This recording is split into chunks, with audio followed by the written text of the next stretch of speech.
Srila Prabhupada ki Jai. जय Om Ajnana-timirandasya Jnananjana Shalakaya Chakshurunmilitam Yena Tasmai Shri Gurave Namaha. Nama Om Vishnu Padaya Krishna Prestaya Bhutale Srimate Bhaktivedanta Swamin Iti Namane. Namaste Saraswate Deve Gauravani Pracharine Nirvishesha Shunyavadi Paschatya Deshatarine. Shri Chaitanya Manobhishtam Sthapitam Yena Bhutale Swayam Rupa Kada Mahyam Dadati Swa Padantikam Vandeham Shri Guru Shri Yuta Padakamalam Shri Gurun Vaishnavamscha Shri Rupam Sagrajatam Sahagana Raghunatanvitam Tam Sajivam Sadvaitam Savadutam Parijana Sahitam Krishna Chaitanya Devam Shri Radha Krishna Padan Sahagana Lalita Shri Vishakhanvitamscha. He Krishna Karuna Sindhu Dina Bandhu Jagatpate Gopesha Gopika Kanta Radha Kanta Namostute Tapta Kanchana Gaurangi Radhe Vrindavaneshwari Vrishabhanu Sute Devi Pranamami Hari Priye Vanchakalpataruvyaschа Kripa Sindhuvya eva cha Patitanam Pavanebhyo Vaishnavebhyo Namo Namaha. Jai Shri Krishna Chaitanya Prabhu Nityananda Shri Advaita Gadadhar Shrivasadi Gaura Bhakta Vrinda. Hare Krishna Krishna Krishna Hare Hare Hare Rama Rama Rama Hare Hare. Om Namo Bhagavate Vasudevaya. Om NaMo Om Namo भगवते Bhagavate वासुदेवाय Vasudevaya. Om Namo Bhagavate Vasudevaya. Om ओम Namo नमो Bhagavate भगवते Vasudevaya. वासुदेवाय Om Namo Bhagavate Vasudevaya. Om ओम Namo नमो Bhagavate भगवते Vasudevaya. वासुदेवाय So we welcome all of you to our weekly online Krishna book classes. Thank you very much for joining. We have with us here today, on time, punctually, Auntie Neeta, Aja, Divina, Dipti Adnani, Joli Nandwani, Kamala Nandini Mataji, Karuna, Lavina, Manju Nihalani, Meenakshi, N.C. Venkatchari, Shri Hari Radha, or Shri Radha Hari, I'm sorry, Shri Radha Hari Devidasi, Swapna Latkar, Wendy, Shantaram Latkar, Shita Latkar, Shailesh Latkar. My parents are there, my husband is there, and we have Priyanka Jha, Manju Nihalani. I hope I didn't miss out any names. And I see Lavina. Okay. So what did we see in the previous class?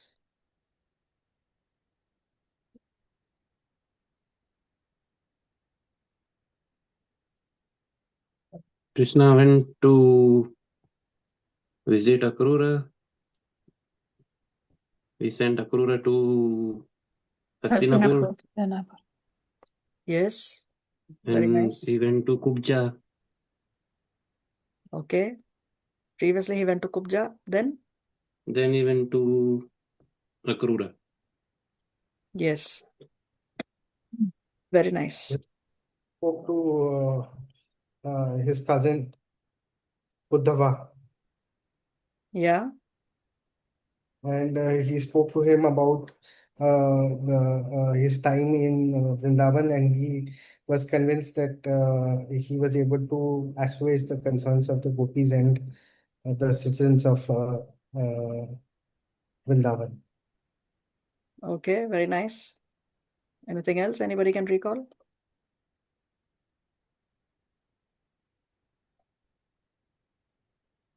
Okay, let's start chapter 49.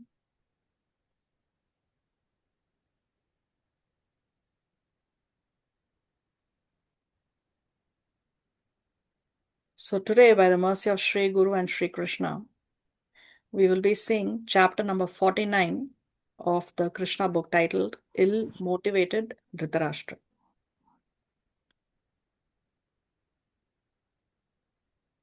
So Krishna has told Akrura to go to Hastinapur and inquire about the well-being of his cousins, the Pandavas, So why is he concerned about the well-being of the Pandavas at this point? Who can say? Because as he spoke to Akrura, he told him that what he has learned is that Dhritarashtra is not just blind from birth, but he's blind towards the actions of his sons towards the Pandavas, and he's being very cruel towards the Pandavas. Yeah, and the Pandavas are without their father, no? Their father, Pandu, has passed away, and they are without the protection of the father right now. And Dhritarashtra is, he is not treating his brother's sons and his sons equally. No, he is more favorable towards his own sons. But actually, Vedic system is your brother's children and your children should not be treated differently. They should be treated the same, yes. So this is Krishna's concern, no, that the Pandavas do not have a father right now. And Kunti is widowed, and the children are small, and then she had to come to Hastinapur and live there. And Dhritarashtra is the king currently. So that is Krishna's concern. So he's sending Akrura to see what is the political situation over there and see what is Dhritarashtra's behavior. No, so this is the backdrop of this particular chapter. Yeah, Shailesh, you have a question? It says here that Hastinapur was the site of now New Delhi, but Indraprastha is Delhi, right? Yes. Hastinapur is also Delhi. It says here Hastinapur is Delhi. So it is, see, previously it was one kingdom. No, later Dhritarashtra, he divided it. Mhm. Yeah, the geographical boundaries have changed over the years. This is 5,000 years back. So it's not necessarily the exact same geographical boundary that is there. But modern day Delhi is, previously it was the same kingdom. Hastinapur and Indraprastha was the same kingdom.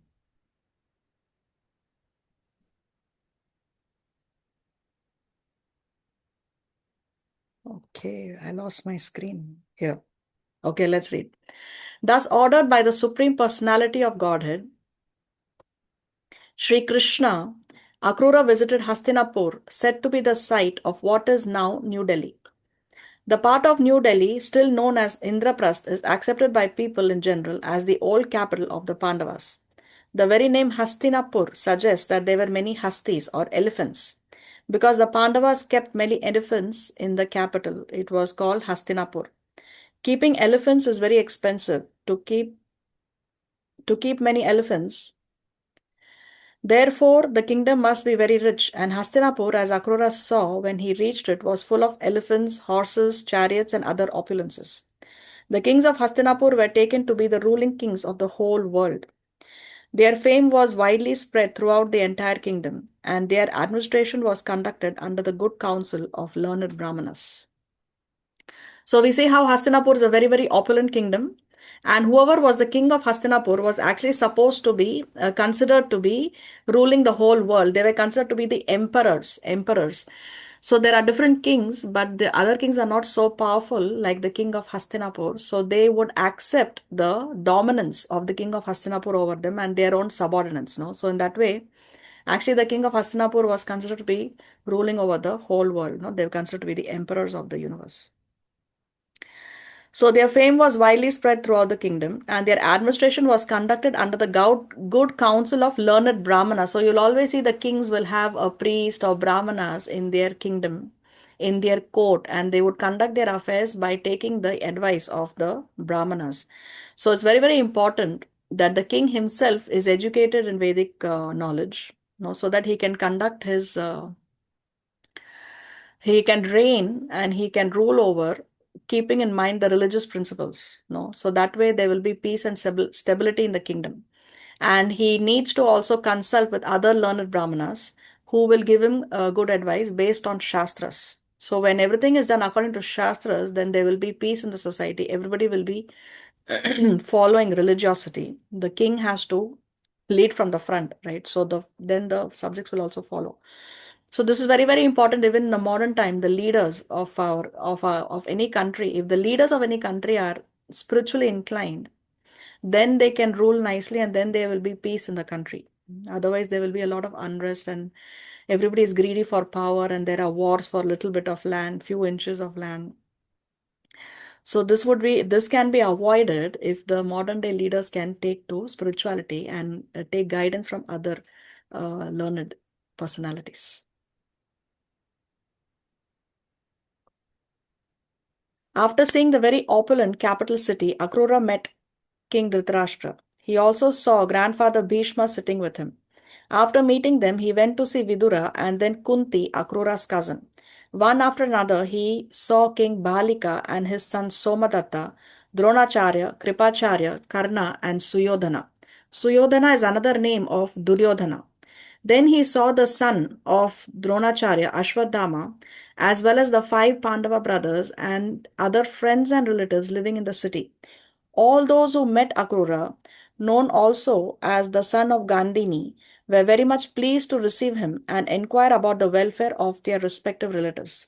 He was offered a good seat at his receptions and he in turn inquired all about the welfare and activities of his relatives. So yes, of course, Akrura is going as a messenger of none other than Krishna himself. So he was received very respectfully by all these personalities in Hastinapur. Okay, let's see. Who is King Bhalika?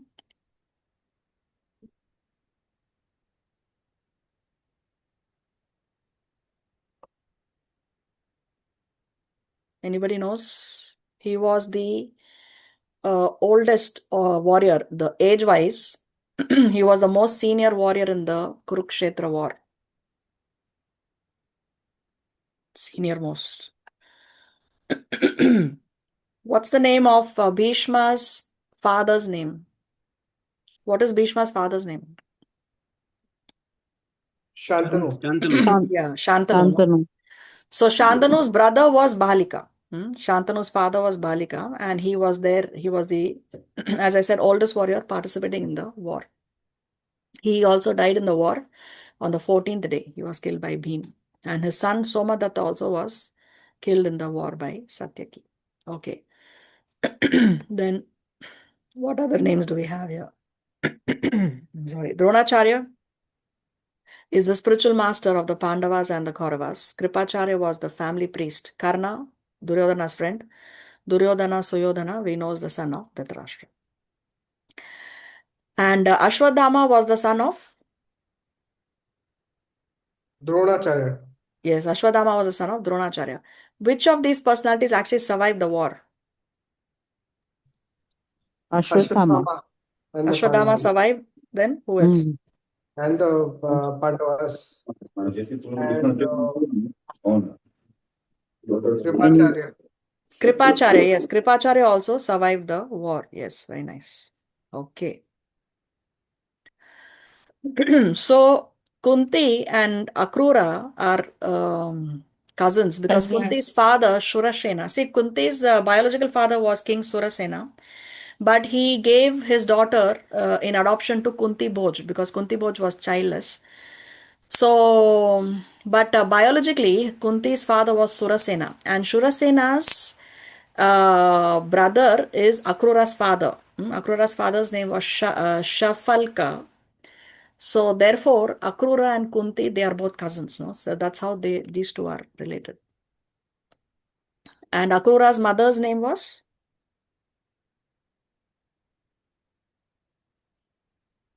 We read in the text.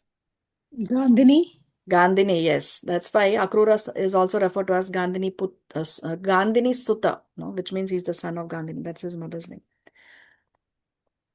Okay, let's continue. Since he was deputed by Lord Krishna to visit Hastinapur, it is understood that he was very intelligent in studying a diplomatic situation. Dhṛtarāṣṭra was unlawfully occupying the throne after the death of King Pandu, despite the presence of Pandu's sons. Akrura could understand very well that ill-motivated Dhṛtarāṣṭra was much inclined in favor of his own sons. In fact, Dhṛtarāṣṭra had already usurped the kingdom and was now intriguing to dispose of the 5 Pandava brothers. Akrura knew that all the sons of Dhṛtarāṣṭra, headed by Duryodhana, were very crooked politicians. Dhṛtarāṣṭra did not act in accordance with the good instructions given by Bhishma and Vidura. Instead, he was being conducted by the ill instructions of such persons as Karna and Shakuni. Akrura decided to stay in Hastinapur for a few months to study the whole political situation. So, of course, Akrura is very intelligent to manage diplomatic affairs, and this is why Krishna chose him to go to Hastinapur and study the political situation over there. And how was it that Dhritarashtra was unlawfully occupying the throne? What had happened? So Pandu, who was the son of the Pandavas, who was the father of the Pandavas, he had gone with his two wives into the forest for hunting. No, he went And for a then vacation. for a vacation, sorry. And then he went hunting, and then when he was hunting, he hunted a deer, and it looked like a magical deer. And it turned out that it was not a deer, but it was two people mating. And then he was cursed that he would die the minute that he mated. So then, once the incident is done, then Pandu returns to his kingdom and he gives up his throne and installs Dhritarashtra as the king at that point of time. So Dhritarashtra is basically the king in what do you call it? He's king till the time that actually king is installed. So he's not supposed to be king actually. Okay, so I thought you were going to start the story from when he went on a vacation, but what you said initially was correct. Yes, he went first. He was in a hunting. Um,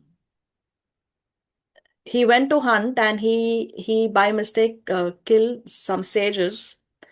The man and the woman, the wife, no, they were rishis, and then he cursed him that when you unite with your loved one, then it'll cause your death. Correct. Then he came back to the kingdom, and then he went on a vacation. Yes, and there in the vacation,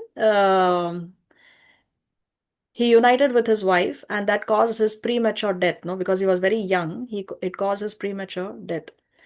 So when he went on a vacation, he appointed Dhritarashtra as the king just until he can come back. Right? Dhritarashtra was not actually qualified to be king because of his blindness, but Dhritarashtra was just kept as a king until Pandu returns. So the rightful owner of the throne was actually Pandu. But now that Pandu died a premature death, now Dhritarashtra doesn't want to leave the throne. But actually, after Pandu, after the king, it is his sons who become the next kings. So yes, this is how Dhritarashtra was unlawfully occupying the throne, and this is the reason why he wanted to get rid of Pandu's sons, because he wanted that he continues to be king, and after him, his own son should become king. Gradually, Akrura learned from Kunti and Vidura that the sons of Dhritarashtra were intolerant and envious of the five Pandava brothers because of their extraordinary learning in military science and their greatly developed bodily strength. The Pandavas acted as truly chivalrous heroes, exhibited all the good qualities of Kshatriyas, and were very responsible princess, always thinking of the welfare of the citizens. Akrura also learned that the envious sons of Dhritarashtra had tried to kill the Pandavas by poisoning them. So not only were the Pandavas the rightful owners because they are sons of Pandu, but they're also the rightful owners of the throne, or the rightful heir to the throne, because they were also very virtuous. No, they had good qualities. They had the qualities of a king. They had the qualities of a leader. They were also very, uh, what do you say? Learned in military science. They were also very strong, bodily strength they had, and they were also chivalrous, but they were very, very virtuous. So they had all the qualities of a Kshatriya. And this is the reason why the Kaurava brothers, they were envious of the Pandavas. And the envy went to such an extent that in their childhood itself, they tried to poison Bhim in particular. No, so they poisoned Bhim and they threw him in the river. But then Bhim came back even more powerful after that incident. Yeah, Shailesh? There was one more point, right? Because Yudhishthir and Bhim were both elder to Duryodhan, who is the eldest son of Dhritarashtra. So that was another point why they had more claim to the throne, because they were elder. Yes, yes, that's correct. That is correct. Okay.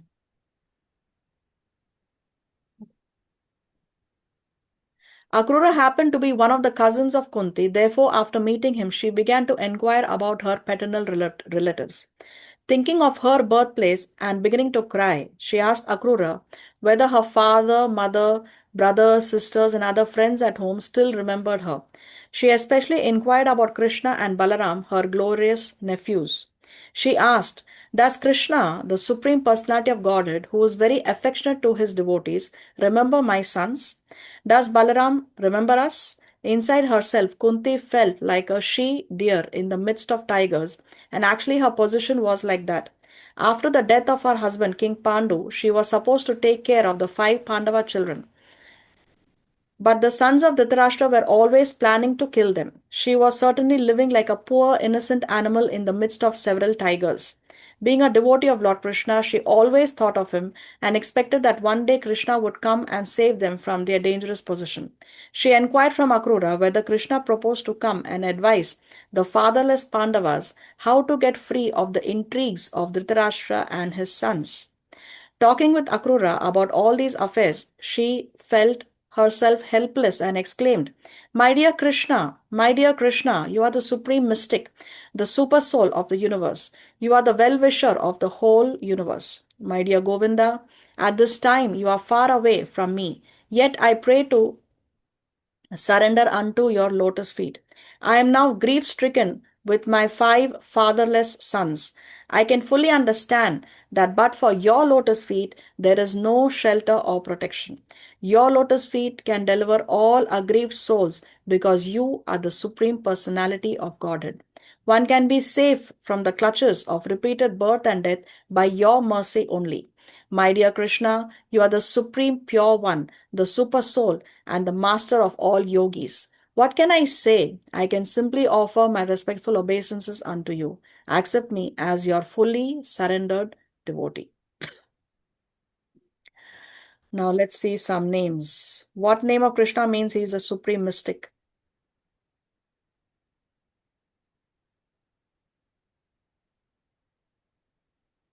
That name comes in the Bhagavad Gita. Or the master of all mystic powers. Yogeshwar. Yogeshwar, no? Very nice. Or Maha Yogeshwar. What does this name Govinda mean?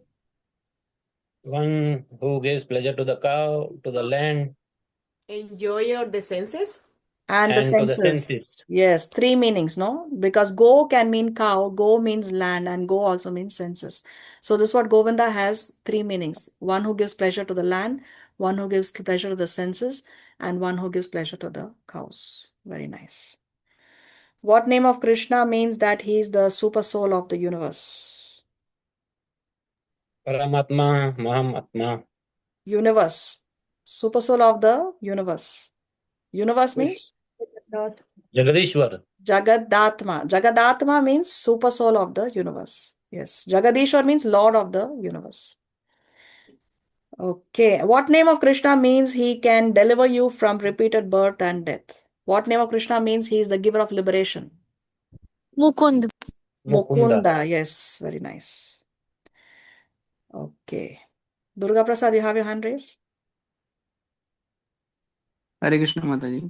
Hare Krishna. One question regarding Krishna and Pandavas in childhood, where they were friends in Vrindavan or some other place. How did they get meet? They never met in Vrindavan, but they were cousins, so they know that they know each other. And there is no record of them having met in their childhood. At least I have not read it in the Mahabharata or Srimad Bhagavatam. There is no such mention of them having met each other in childhood, but they know that because they are cousins, therefore they know each other. If they have met or not met, at least it's not documented in the Shastra that we have available. I don't know. Okay, Mataji. Hare Krishna. Thank you. Hare Krishna. Although Krishna was not present before her, Kunti offered her prayers to him as if she were in his presence face to face. This is possible for anyone following in the footsteps of Kunti. Krishna does not have to be physically present everywhere. He is actually present everywhere by spiritual potency, and one simply has to surrender unto him sincerely. So, although Krishna is not physically present there, Kunti is offering prayers to him sincerely because she can perceive his presence. No? When Kunti was offering her prayers very feelingly to Krishna, she could not check herself and began to cry loudly before Akrura. Vidura was also present, and both Akrura and Vidura became very sympathetic to the mother of the Pandavas and began to solace her by glorifying her 5 sons, namely Yudhishthir, Arjun, Bhim, Nakul, and Sahadev. They pacified her, saying that her sons were extraordinarily beautiful, powerful. She should not be perturbed about them since they were born of great demigods like Yamaraj, Indra, and Vayu. So, how come they are so powerful, these Pandavas? Because they are the Because they sons are of great demigods like Yamaraj, Indra, and Vayu. So, how did this happen? Who remembers from Mahabharata? So Because Kunti Mata had a boon. he had gotten the mantra from Durvasa Muni. Yes. Okay. So, why did Durvasa Muni give her that boon, that mantra? She had taken care of him so well. She had been a very good host, and she had taken care of him very well, which is why he was very happy with her, and he gave her that boon. Okay. So, who was the first child she got by invoking that mantra? Karna, From which demigod? the sun. Surya. Surya Dev. Right. Yes, Surya Dev. Okay. So, this was before or after marriage? Before marriage. Before Before marriage. Then she got married to whom? Pandu. Pandu, Pandu. So, why didn't she have children from Pandu? Why did she invoke the Devatas? because he had been cursed that if he mated with his lover, then he would die. Uh-huh. And then, so is it morally correct? If somebody was to say, oh, the great Kunti Devi, so what do you think? Is it within the framework of Shastra or no? What she did? Yes, Why? because if I'm not wrong, it is said that you can, if there is a problem like that, you can have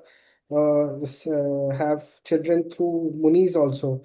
Like for example, the sons of all three, Dhritarashtra, Pandu, and Vidur, were born through not through the father, but through the Muni, Vyas Muni. So it is allowed. There is a So, who privilege. has to sanction it? Who has to allow it? The lady in question. No, if a woman decides to have a child in this extraordinary situation Husband, which you husband, just mentioned. Husband. Husband, no? husband, So in the case of or Kunti Devi, it was partner's Pandu mother. himself who told Kunti Devi that please use the mantra, invoke the Devatas so that we can have children. And why is it so important for a Kshatriya to have children? Because they are his heir. Yes, because who's going to rule the kingdom after that, no? So they need children, and therefore Pandu was the one who suggested this to Kunti that please invoke the Devatas using the mantra and so that we can have children. Okay, so who was the father of Yudhishthir? Yudhishthir, Dharmraj, Yamraj, Yamaraj. Yes, and who was the who was the son of Indra? Arjun. Arjuna. Arjun. Arjun. And who was the son of Vayu? Bhim. Bhim, Bhim. And Nakul and Sahadev were got by Ashwini invoking Kumar, brother. Ashwini Kumar. the twin Ashwini Kumars, no? But who invoked them? Was it Kunti Devi? No, the other wife. What's her Ashwini name? Kumar, Madhuri. Madhuri. Yes, yes, very nice. Okay, let's continue. What happened to Madhuri Mataji after that? Madhuri, when Madhuri and Pandu, Pandu mated. So they both died. Oh, Pandu died, and then Madhuri took her life. uh-huh. In fact. yeah, But Madhuri performed the sati. No, she gave up her body in the funeral pyre of her husband because she felt that she's responsible for what has happened. That's why.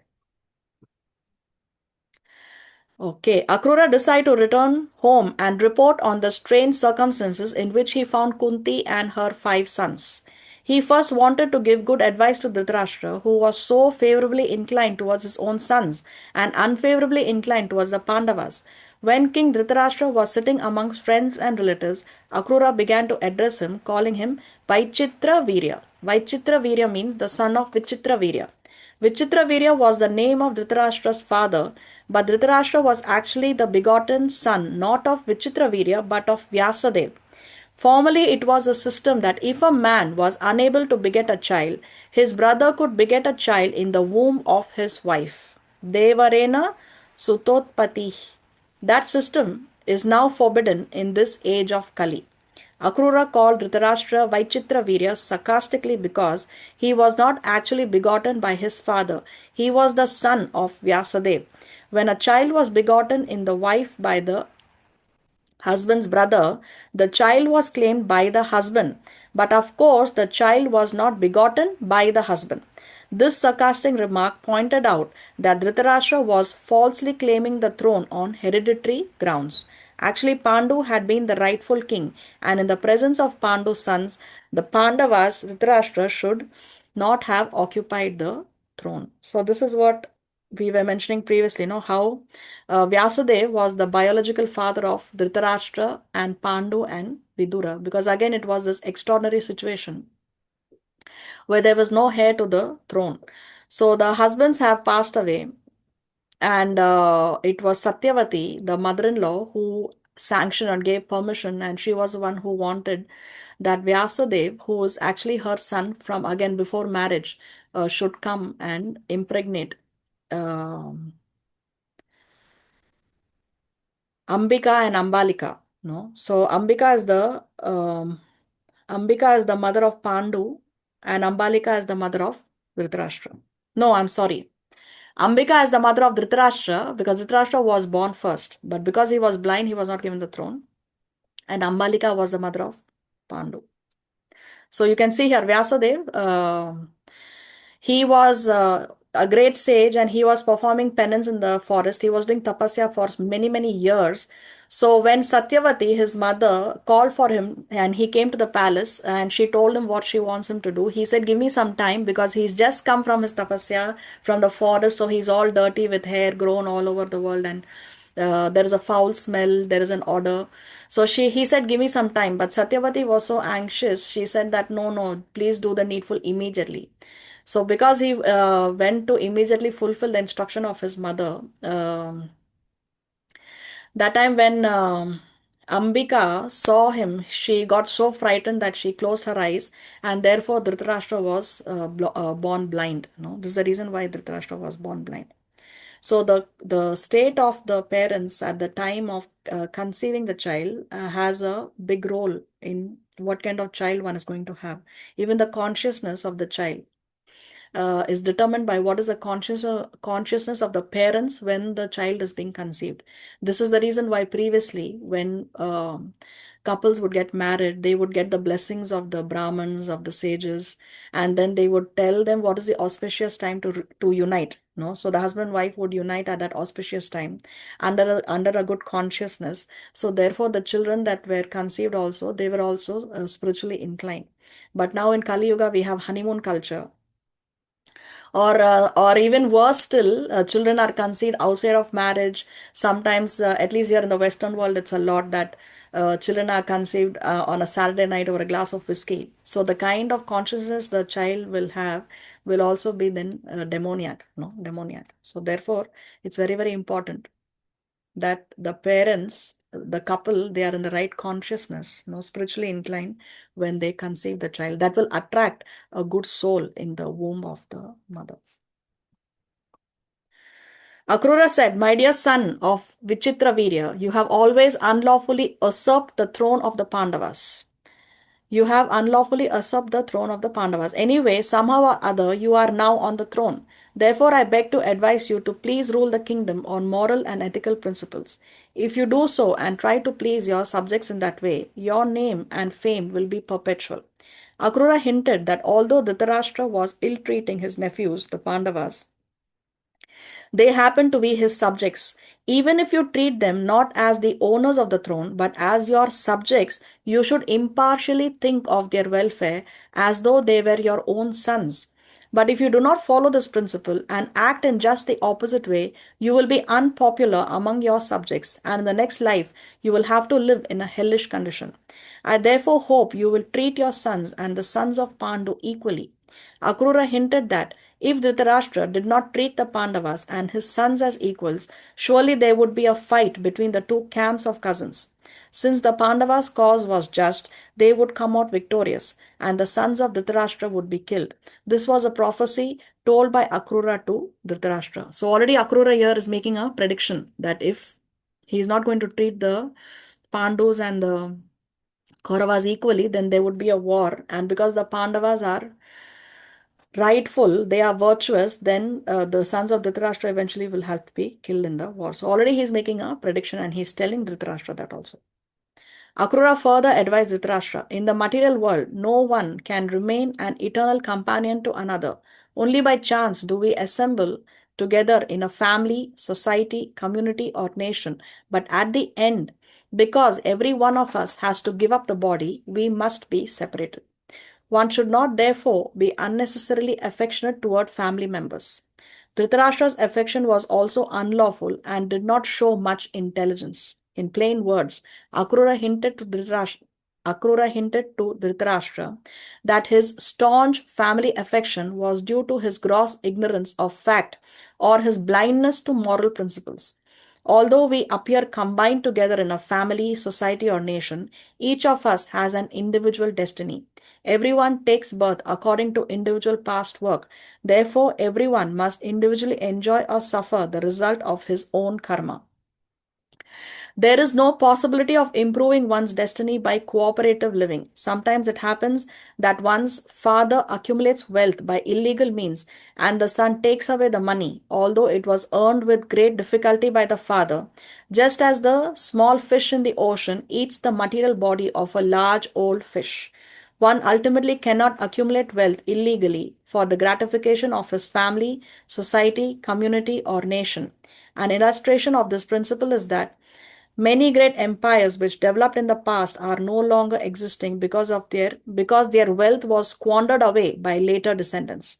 One who does not know this subtle law of fruitive activities and who thus gives up the moral and ethical principles carries with him only the reactions of his sinful activities. His ill-gotten wealth and possessions are taken by someone else, and he goes to the darkest region of hellish life. One should not therefore accumulate more wealth than allotted to him by destiny. Otherwise, he will be factually blind to his own interest. Instead of fulfilling his self-interest, he will act in just the opposite way for his downfall. So, question. Mataji, I have a question. Yes. Speaking about money, wealth, I had a doubt a few days before. Selling and buying shares is also considered as gambling. Yes. Devotees do not invest in the share market. That is correct. Oh, okay. So what is that, the money that we can use? Just any job is also okay. Job related to that is also considered as illegal money. Job related to the share market? Yeah. Yeah, unless you are not earning an income because of the fluctuation in the shares, then that is okay. See, the point about gambling is that there is a lot of anxiety, no? Will I win the gambling? Will I win this bet or I will not win this bet? So there is no fixed income. Though the income may be a lot at one time, and it may even make one a pauper on another occasion. So share market also, that's the concept, no? Sometimes suddenly because of an increase in the value of the shares, you can earn a lot of income. And sometimes when the share value goes down, it can even make a person pauper. So the idea is that anxiety should not be there, that, oh, will I earn or will I lose money? No. So that is but if you're having a job in an office where you're getting a received fixed monthly income and you're not going through that anxiety and your income is not changing because of the fluctuation of the share market, then it's okay. Oh, okay. That is the idea. Yeah, thanks. You're welcome.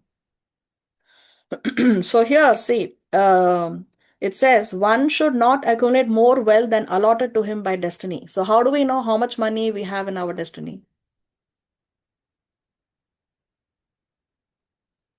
From the life we know, we can see, right? From what? Something From that comes whatever we have. From Sorry. whatever we have. Okay. something that comes without much effort. Something that comes without much effort. Yes, because if it is in your destiny, it will come to you anyway. Of course, we have to do our duty. That doesn't mean we sit at home, don't go to work and say that, oh, it'll come to me anyway. No, we have to do our duty. So whatever comes by us doing our duties, it will come. Whatever is in our destiny will come. And if it is not in our destiny, no matter whether we slog it out 24/7 also, we will not get it. So we should not put in extraordinarily so much of hard work in trying to make more and more money, right? We do our duties, but we don't get obsessed by, oh, we want to make more money, we want to make more money. This is what it means. No, one should not accumulate more wealth than allotted to him by destiny. Otherwise, he will be factually blind to his own interest. So what is the real interest of the human beings? What is our own interest? Just go back to Godhead, right? Yes, attain love of God, no? Go back home, back to God, and get relief from the cycle of birth and death. That is intelligence. So, see, I was reading one quote by His Holiness Mahavishnu Goswami Maharaj, and he was talking about three categories of fools. He says, three categories of fools. So, the first category of fool is that person who is foolish because he's ignorant. No, he's just foolish, he's ignorant, therefore he's foolish. Then he says, higher than that is the next category of fools. They are called as the deluxe fools. So just as how you have some buses with deluxe facilities, no? So they are deluxe fools. Who are the deluxe fools? They are fools, they are ignorant, and they don't know that they are fools. They are the deluxe fools, no? Fools with extra foolishness. And then the third category of fools, he says, are those people who are foolish. They don't know that they are foolish and they think that they are very intelligent. So they are the topmost category of super deluxe fools. Okay, so there are three categories of fools. So we should not come under this category of fools. We have to use our intelligence and realize that our real interest here in this human body is to do whatever it takes to go back home, back to God, do whatever it takes to not take birth again, go back to school, go back to studying, go back to getting married, go back to bringing up children, changing the diapers, go back again to old age and having this diseased body. That is intelligence. That is intelligence. No. So therefore, we should be careful and keep in the center of our lives always that the goal of this human life is to attain love of God, nothing else. I want to share with all of you one experience. Hare Krishna, Mataji, Hare Krishna. Krishna. One day I was, at the beginning when I started, one day I was doing meditation and I was like thinking that I was trying to find any kind of business to get money, but I was not thinking about the Lord. I was thinking about myself. And during that meditation, I was thinking, oh, I would like to find any business to grow and help my family and something like that. And during the meditation, something said to me, you are not here for that. So now, so I have some very, very early experience, and now getting the knowledge, I say, oh my Lord, you was always putting the line. Now I can understand properly everything more clear. Hare Jai. Krishna. What a nice experience. Thank you, Mataji, for sharing. Yeah, Shailesh, you have your hand raised? Yeah, I just wanted to ask. I didn't know that investing in the share market was considered as gambling, because most of our investments, either directly or through employment, are invested into the stock market. So then how does that work? Like if we invest in a mutual fund, or if my employer has a superannuation fund and they are investing in shares, then how is it considered? Yeah, see, mutual funds is not a problem. Mutual funds are, Vaishnavas are allowed to invest in mutual funds, and this have consulted with senior devotees. Is because in mutual funds, there is no great erratic fluctuations in your income. So mutual funds is okay. Mutual funds is allowed for the Vaishnavas, but share market, that is prohibited. Okay. And even if one's employer is investing in the shares, I think Your employer is investing in shares, but your income is fixed. Are you going through that anxiety? no. No. So then it's okay. Okay, right. Thank you. Your income should not come from the share market. You are getting your fixed income, right? Right. So then it's okay. Then it's okay. So And are you always meaning say, we should? whenever we give in charity to Vaishnavas, to the temple and the service of Krishna, then our income, will be purified. In Kali Yuga, it's very difficult, next to impossible, that your income is 100% pure. Something or the other will cause some impurity in our income. No, for example, if somebody is in a business, sometimes in business he has to speak lies. He has to tell the customer, no, I cannot sell it to you at this cost because my cost price is so and so. But actually, your cost price is not so and so. So somewhere, some impurity will definitely be there. Prabhupada says that for businessmen, this kind of thing is allowed. But so your income can be purified when you give money donation for Krishna's service. Then you can purify that income as much as you. You mean we should not have the commission, right? Commission based job in share market. Yeah, commission-based job in share market, no, that's not recommended. But commission-based job in sales of other products, that is okay. Because then if you work hard, then you sell more and then you get a commission, that is okay. But Okay. not in the share market. Okay, let's continue. Akrura continued, my dear Dhṛtarāṣṭra, I beg to advise you not to be blind to the facts of material existence. Material conditioned life, either in distress or in happiness, is to be accepted as a dream. One should try to bring his mind and senses under control and live peacefully for spiritual advancement in Krishna consciousness. In Chaitanya Charitamrita, it is said that except for persons in Krishna consciousness, everyone is always disturbed in mind and full of anxiety. Even those trying for liberation or merging into Brahman effulgence and the yogis who try to achieve perfection in mystic power cannot have peace of mind. Pure devotees of Krishna have no demands to make of Krishna. They are simply satisfied with service to him. Actual peace and mental tranquility can be attained only in perfect Krishna consciousness. Who is saying this? Akrura.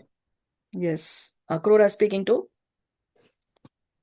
Dhṛtarāṣṭra. Dhṛtarāṣṭra. After hearing these moral instructions from Akrura, Dhṛtarāṣṭra replied, my dear Akrura, you are very charitable in giving me good instructions, but unfortunately, I cannot accept them. A person destined to die does not utilize the effects of nectar, although it may be administered to him. I can understand that your instructions are valuable. Unfortunately, they do not stay in my flickering mind, just as the glittering lightning in the sky does not stay fixed in a cloud. I can understand only that no one can stop the onward progress of the Supreme Will. I understand that the Supreme Personality of Godhead, Krishna, has appeared in the family of the Yadus to decrease the burdensome load on this earth. So now Dhṛtarāṣṭra is replying. And he's saying, Akrura, that you are very charitable. So what is the charity that Akrura has given to Dhṛtarāṣṭra? To be Instructions. kind. He's giving him good instructions, no? So a charitable person is not only one who gives money or wealth, but one who also gives good instruction. Because what he's saying is for his well-being. But Dhṛtarāṣṭra is saying that I cannot accept them. I cannot accept them because he says that his mind is flickering. His mind is flickering. See, Srila Vishwanath Chakravarti Thakur, he writes in his commentary that what Dhṛtarāṣṭra actually thought was something else. What Dhṛtarāṣṭra thought was, this Akrura, who thinks himself wise, dares to instruct me in the truth. Dhṛtarāṣṭra was in fact proud and felt he already knew everything Akrura was speaking. But to maintain diplomatic gravity, he spoke as a saintly gentleman.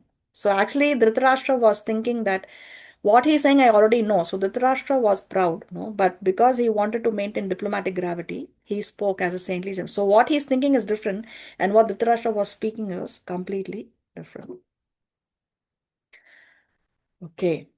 Dhritarashtra hinted to Akrura that he had complete faith in Krishna, the Supreme Personality of Godhead.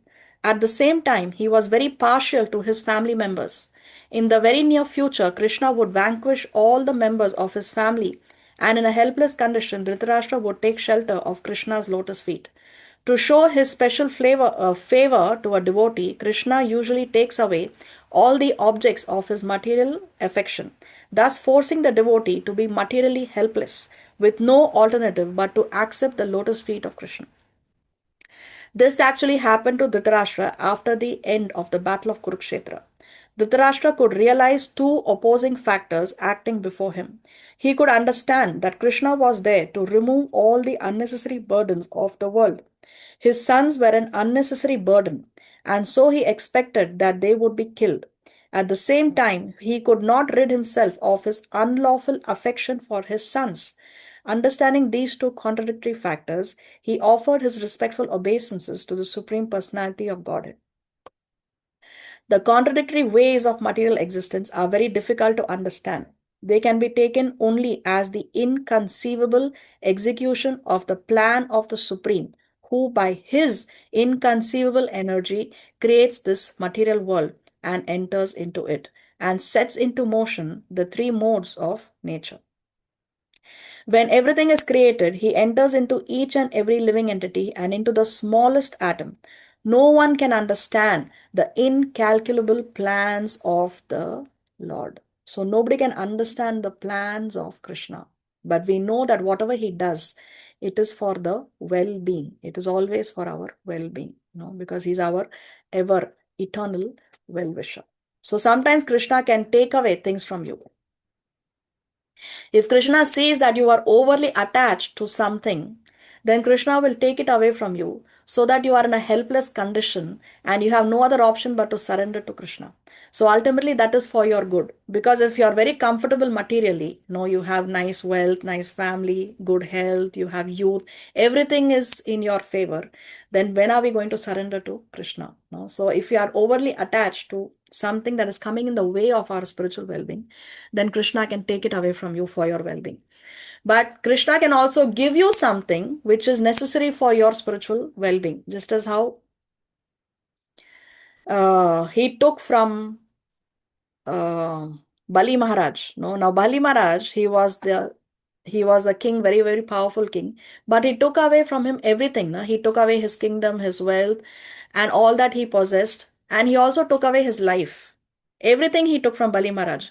But did he remain with it? No, he also gave Bali Maharaj in return an entire planet, which is guarded by Lord Vamandev himself. So the Lord himself is guarding that planet. So when God takes away from you, but he will also give you much more than what he takes from you. But for that, we need to have faith. Bali Maharaj had full faith. That's why he surrendered to Vamanadev. He did not know that later Vamanadev is going to give me an entire planet. He didn't know that when he surrendered to Vamanadev. But Vamanadev did reciprocate. Yeah, Hari, you have your hand raised? So from this sentence, paragraph, I'm understanding that Dhritarashtra very well know that he is not standing on the, or he is doing not correct things, and war will happen, and his sons will be killed. So that's what I'm trying to understand from this paragraph. So is it my understanding correct? Yes, your understanding is correct. Yes. So he knows that. So war will happen, everything. So then why he's not trying to correct that actually in that way? So he knows that he's not standing in the right. So why is there any backstory or something? No, he knows, he knows, but because of his weakness, because of his over affection for his sons, he is not able to overcome that particular weakness of affection for his sons, and therefore he is not taking steps in the right direction. That is his weakness. Just like how a drug addict knows that drugs are bad for him, but he cannot overcome it because of his own weakness. So this is Dhritarashtra's weakness, that he is overly attached to his sons, and he is taking advice of evil people. He is taking advice of Shakuni and Karna and taking the advice of his own son Duryodhan instead of taking the advice of learned people like Bhishma and Kripacharya and Dronacharya. That is another fault of Dhṛtarāṣṭra. Okay. Okay. After hearing this statement, Akrura could clearly understand that Dhṛtarāṣṭra was not going to change his policy of discriminating against the Pandavas in favor of his sons. He at once took leave of his friends in Hastinapur and returned to his home in the kingdom of Yadus. After returning home, he vividly informed Lord Krishna and Balaram of the actual situation in Hastinapur and the intentions of Dhṛtarāṣṭra. Akrura was sent to Hastinapur by Krishna to study these, and by the grace of the Lord, he was successful. Thus ends the Bhaktivedanta purport of the 49th chapter of Krishna, ill-motivated Dhṛtarāṣṭra. So on that note, by the mercy of Sri Guru and Sri Krishna, we come to the end of today's presentation. Srila Prabhupada ki Jai. Do we have any questions or comments? Mataji, I just want to say my experience, like when I have seen this Mahabharata in TV and everything, right? I was very attracted. I was a very young kid at that time, and I always read the story before because I was not able to follow Hindi. So I read in my language and I go and I watch that. Since that time, I always had in my mind, like, I didn't have anyone to give me any advice or anything. How this Krishna's connected, how Krishna connected. Now, I feel that it actually happened accidentally that I always go to that Sai Mandir and someone introduced me to. At that time I also wanted Bhagavad Gita. Everyone talks about Bhagavad Gita. I want to know what it is, and every time when I take that book, I always fall in sleep because I'm not understanding properly, I think.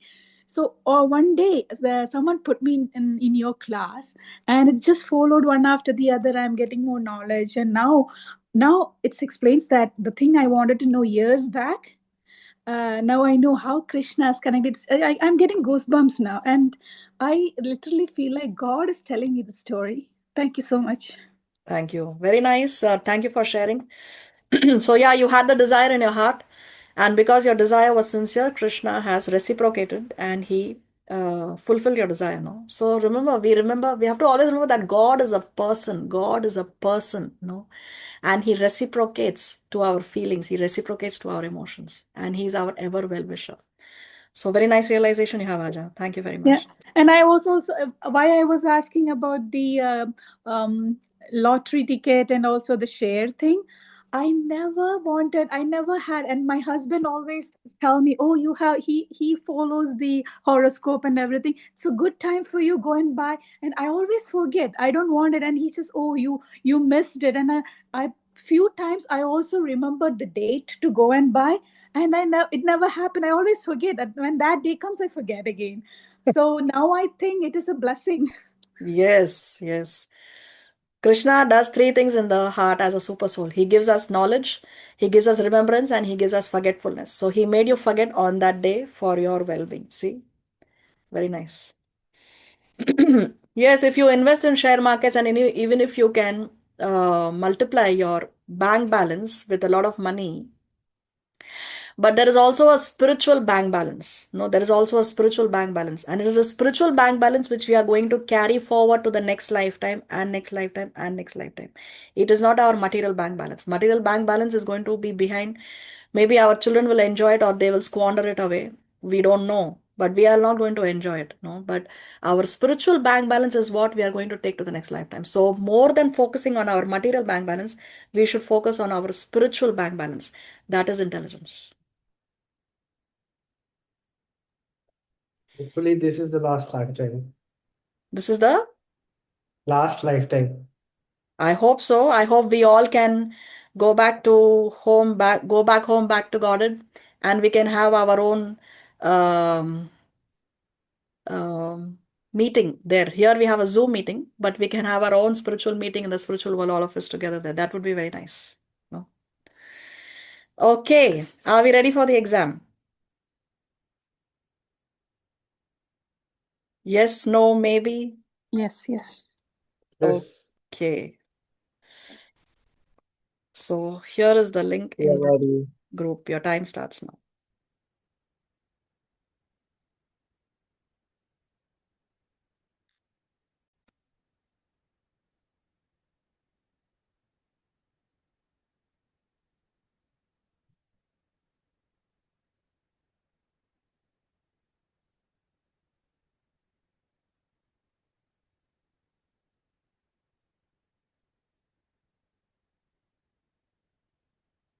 Mataji, I could access it. Can you send it once more? Yeah, I'll share it once again. How do I get rid of this? Get rid of what? I mean, the timer. I can't access it. Oh, because of the timer, you're not able to see. Hmm. Okay, 1 second. Here, now you can access. Yeah. Yeah, now, yeah. Okay.